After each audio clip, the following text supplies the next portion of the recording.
Book of Heaven, Volume 33, October 27, 1935. How the divine will descends into the human act and creates its life palpitating in it.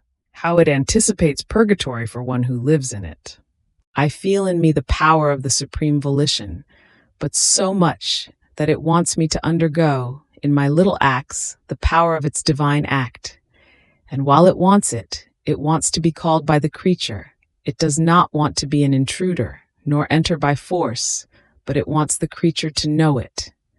And the human will, giving its kiss to the divine volition, surrenders its place to the operating of it, and places itself as cortege of the divine act, feeling honored that a divine will has operated in its act. My mind was wandering, and oh, how many things it comprehended, but I am incapable of repeating them with words. And my beloved Jesus, all goodness, told me, "My blessed daughter, you have not understood yet what it means that my will is operating in the human act of the creature. It descends into the human act with its creative power, with its majesty, with its light, and with its lavishness of innumerable graces.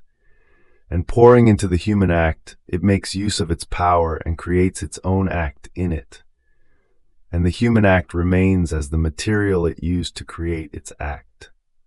To create means that it creates as many acts as it wants to create, and sometimes it creates so many of them, for as many creatures as are disposed, who can receive its act, which contains unheard of prodigies of graces, of light, of love. It contains the palpitating and creating life of a divine will. This is why, then, having to do an act so great, it does not want to do it without the creature knowing it, and without her longing, wanting, calling it, to receive into its act the creating will of so holy and mighty a volition. What a difference, my daughter, from one who does good, prays, because he feels the duty to do so, or the necessity imposing it, or he suffers because he cannot free himself. As good as they may be, these are always human acts without the virtue of multiplying themselves for as many as one wants. They do not possess the fullness of goods, or of sanctity, or of love. And many times they are a brawl of most vile passions, because the creative power of one who creates what is good is missing, one who knows how to get rid of anything that does not belong to his sanctity. So the soul who lets my divine will operate in her act gives it the field for continuous creation, and oh, how glorified and loved it feels, because it can create whatever it wants in the act of the creature. It feels the sovereignty, its dominion, its royalty being recognized, loved, and respected. Therefore the heavens tremble and all stand at attention and in act of profound adoration when they see my divine will creating in the act of the creature. Oh, if the creatures knew what it means to live in my divine volition, they would compete among themselves to live in it, and it would be populated with the children of my will. And since in my will the human will feels incapable of operating, it would do nothing other than receive the continuity of acts of divine will. And it is the continuation of the acts of a good that forms the order, the harmony, the diversity of beauties, forming the enchantment and the formation of the life and of the good that one wants to acquire. Isn't our very life a continuous repetition? We love always, we maintain the conservation of the universe, and with this we maintain the order, the harmony, the life of the universe.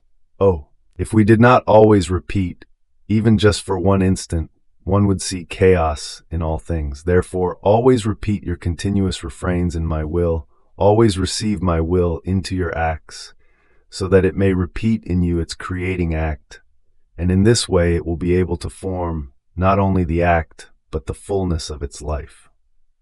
After this, I was thinking about everything that regards the divine will, and I said to myself, is it possible that the creature can reach such extent? And my sweet Jesus, returning to speak, told me, My daughter, you must know that as soon as the creature truly decides that she wants to live in my divine will, and at any cost, never to do her own, my fiat, with an unspeakable love, forms the seed of its life in the depth of the soul. This has such power, such sanctity, that it does not grow if it does not reorder the soul first, freeing her of her weaknesses, miseries, and stains, if there is any. It can be said that it forms an anticipated purgatory, purging her of anything that might prevent that a life of divine will be formed in her. In fact, my will and sins cannot exist or live together. At the most, there might be some apparent weakness, which is purified at once with its light and heat. My will always holds the purifying act in its hands, so that there may be no hindrance in the soul that might prevent it, not only from growing, but from carrying out its acts in the acts of the creature. Therefore, the first thing that my will does is to get purgatory out of the way, making the creature go through it in advance, so as to be more free to let her live in it and to form its life as it best pleases.